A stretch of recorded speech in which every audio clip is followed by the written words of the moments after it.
ये कहानी विजयगढ़ नामक एक छोटे से राज्य की है जो अपनी शांति और समृद्धि के लिए प्रसिद्ध था। लेकिन इस राज्य पर एक भयावह दैत्य के आतंक का साया था। ये दैत्य रात के अंधेरे में प्रकट होता और गांव के लोगों को डराता। प्रारंभ अजीब घटनाएं। कहानी तब शुरू होती है जब राजा वीरेंद्र सिंह के राज्य में कुछ रहस्यमय घटनाएं होने लगती हैं। हर पूर्णिमा की रात गांव से कोई न कोई व्यक्ति गायब हो जाता। लोग कहते थे कि यह सब दैत्य का काम है। उसकी लाल चमकती आंखें और विशालकाय शरीर देखकर लोग डर के मारे कांप उठते थे। राजा का निर्णय। राजा वीरेंद्र सिंह ने इस समस्या को खत्म करने का निश्चय किया। उन्होंने अपने सबसे बहादुर सैनिक अर्जुन को बुलाया और उसे दैत्य के बारे में पता लगाने का आदेश दिया। अर्जुन ने कहा, मैं इस राज्य के हर कोने की खोज करूंगा और इस रहस्य को सुलझाकर ही लौटूंगा। रहस्यमय गुफा। अर्जुन ने अपनी खोज शुरू की और कुछ ही दिनों में एक गुफा के बारे में पता चला जहां से अजीब आवाजें आती थीं। यह गुफा राज्य के जंगलों के बीच स्थित थी। अर्जुन ने गुफा के पास जाकर छानबीन की तो उसे वहां कुछ अजीब चिन्ह और बड़ी बड़ी हड्डियां मिली। गुफा के अंदर जाने पर उसे एक जाल बिछा हुआ मिला। सच्चाई का पर्दाफाश। गुफा के अंदर अर्जुन ने जो देखा उससे वह चौंक गया। वहां दैत्य जैसा दिखने वाला एक आदमी था जो दैत्य का भेष बनाकर लोगों को डराता था। वह असल में राज्य के एक पुराने दुश्मन का सेनापति था जो राज्य को कमजोर करना चाहता था। अर्जुन ने चालाकी से उस आदमी को पकड़ लिया और राजा के सामने पेश किया। राजा ने सच्चाई जानकर उसकी सजा तय की और राज्य के लोगों को बताया कि अब उन्हें डरने की जरूरत नहीं है। अंत। इस घटना के बाद राज्य में फिर से शांति स्थापित हो गई। अर्जुन की बहादुरी और चतुराई को सभी ने सराहा। यह कहानी हमें सिखाती है कि डर का सामना करने और सच्चाई जानने से ही हर समस्या का समाधान होता है। रहस्य का और गहराना। अर्जुन की बहादुरी और दैत्य का पर्दाफाश करने के बाद राज्य में कुछ समय तक शांति रही। लेकिन कुछ ही महीनों बाद विजयगढ़ के अलग अलग हिस्सों से फिर से अजीब घटनाओं की खबरें आने लगीं। गांव वालों का कहना था कि उन्होंने एक और भयावह छाया देखी है जो पहले वाले दैत्य से भी बड़ी और खतरनाक लग रही थी।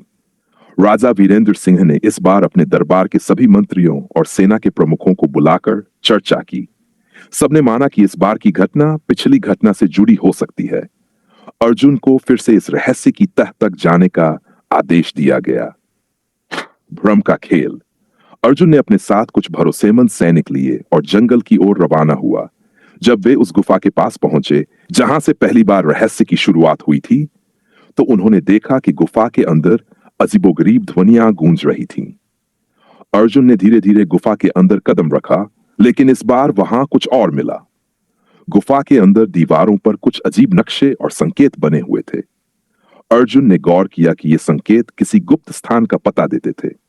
उसने सभी संकेतों को ध्यान से देखा और समझा कि यह रास्ता राज्य के पुराने खंडहरों की ओर जाता है। राज्य का सबसे बड़ा रहस्य। अर्जुन ने राजा को इस बारे में बताया और वे खुद इस खंडहर तक गए। खंडहर में घुसते ही उन्हें वहां एक गुप्त तहखाने का रास्ता मिला।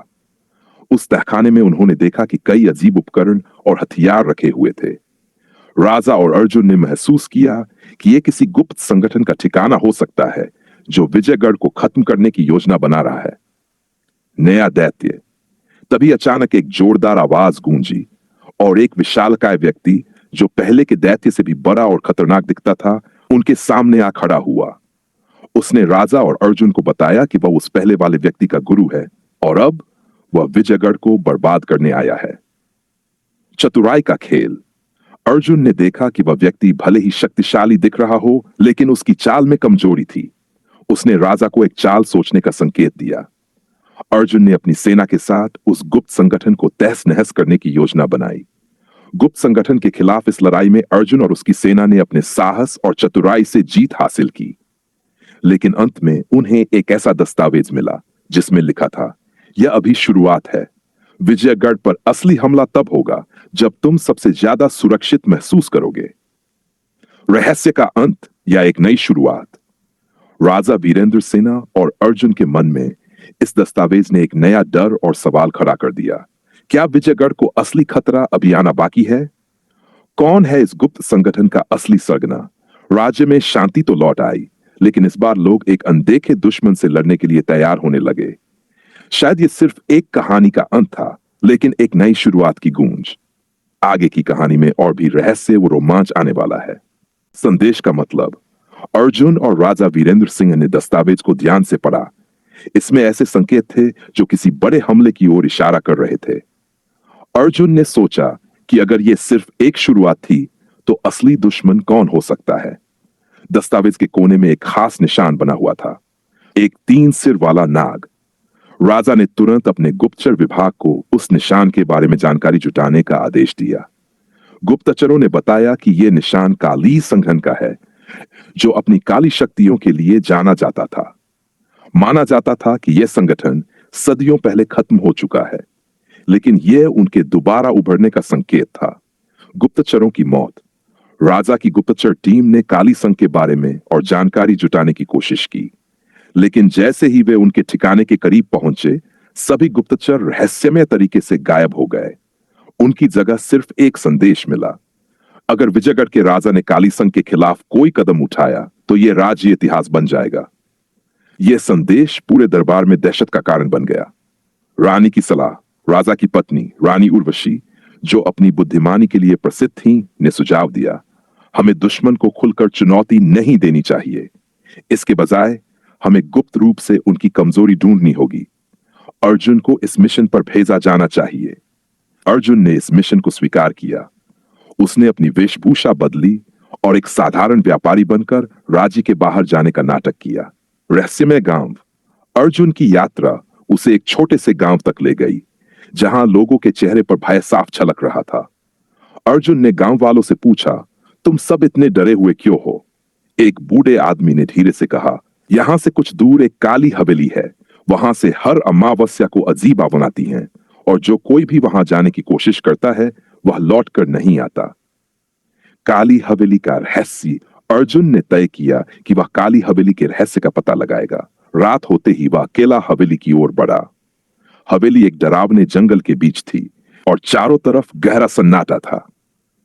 अंदर घुसते ही अर्जुन ने देखा कि दीवारों पर वही 3 सिर वाले नाग का निशान बना हुआ था।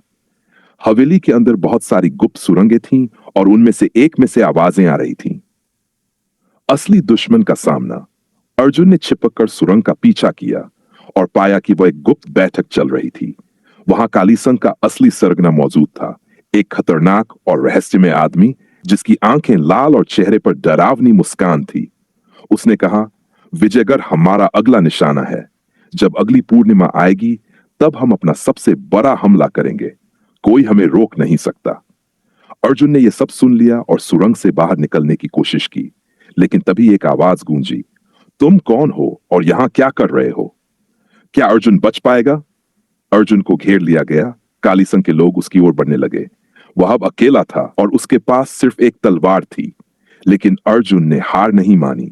उसने अपने कौशल का इस्तेमाल कर दुश्मनों को चकमा दिया और किसी तरह वहां से निकलने में कामयाब रहा। चेतावनी और तैयारी। राजमहल लौटकर अर्जुन ने राजा वीरेंद्र सिंह और रानी उर्वशी को पूरी बात बताई। राजा ने तुरंत पूरे राज्य को सतर्क कर दिया। सेना को तैयार किया गया और काली संघ के खिलाफ योजना बनाई गई। लेकिन सवाल यह था, क्या विजयगढ़ की सेना काली संघ की काली शक्तियों का सामना कर पाएगी? और काली संघ का असली मकसद क्या है? आगे की कहानी में और भी रहस्य और रोमांच आएंगे। युद्ध की तैयारी। राजा वीरेंद्र सिंह ने पूरे विजयगढ़ में एक आपातकालीन संदेश भिजवाया।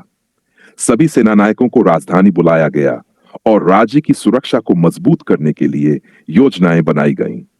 रानी उर्वशी ने सुझाव दिया कि सेना को शारीरिक युद्ध के साथ साथ मानसिक और आध्यात्मिक सुरक्षा तैयार किया जाए, क्योंकि काली संघ केवल ताकत से नहीं, बल्कि अपनी काली शक्तियों से भी हमला कर सकता था। गुप्त संदेश। अर्जुन को राजमहल में अचानक एक अज्ञात संदेश मिला। वह संदेश किसी गुप्त साधु का था, जो काली संघ के रहस्यों के बारे में जानता था। उसमें लिखा था, अगर विजयगढ़ को बचाना है तो शीतपुरा पर्वत के नीचे छिपे प्राचीन अस्त्र को प्राप्त करो। यह अस्त्र ही काली संघ की शक्तियों को रोक सकता है, लेकिन इसे पाने के लिए बलिदान देना होगा। अर्जुन ने यह संदेश राजा को दिखाया। राजा ने तय किया कि अर्जुन और कुछ भरोसेमंद सैनिकों को उस प्राचीन अस्त्र को खोजने के लिए भेजा जाएगा। शीतपुरा की यात्रा। अर्जुन और उसकी टीम ने शीतपुरा पर्वत की यात्रा शुरू की। यात्रा खतरों से भरी हुई थी। घने जंगल, जंगली जानवर और रहस्यमय घटनाएं। पर्वत के पास पहुंचते ही उन्हें एक रहस्यमय गुफा दिखाई दी, जिसके बाहर प्राचीन शिलालेख बने हुए थे। अर्जुन ने शिलालेखों को पढ़ा। जो भी इस गुफा में प्रवेश करेगा, उसे अपने भीतर के सबसे बड़े डर का सामना करना होगा। डर का सामना। गुफा के अंदर जाते ही अर्जुन और उसके सैनिकों को अलग अलग सुरंगों में बांध दिया गया। हर किसी को अपने अपने डर से सामना करना पड़ा। अर्जुन के सामने अचानक उसकी मां की छवि प्रकट हुई, जो मदद के लिए चिल्ला रही थी। लेकिन अर्जुन को समझ में आ गया कि यह केवल एक माया थी। उसने अपनी बुद्धिमानी से इस डर को पार कर लिया और गुफा के अंदर के कमरे तक पहुंच गया। प्राचीन अस्त्र का रहस्य। अर्जुन ने देखा कि कमरे के बीचों बीच एक चमचमाता हुआ दिव्य अस्त्र रखा हुआ था। लेकिन उसे उठाने से पहले वहां एक प्राचीन रक्षक प्रकट हुआ। उसने अर्जुन से कहा, यह अस्त्र केवल उसी को मिलेगा जो अपने राज्य के लिए सब कुछ त्यागने को तैयार हो। अर्जुन ने बिना किसी झिझक के कहा, मैं विजयगढ़ के लिए अपना जीवन भी समर्पित कर सकता हूं। रक्षक ने उसकी निष्ठा को स्वीकार किया और अस्त्र अर्जुन को सौंप दिया।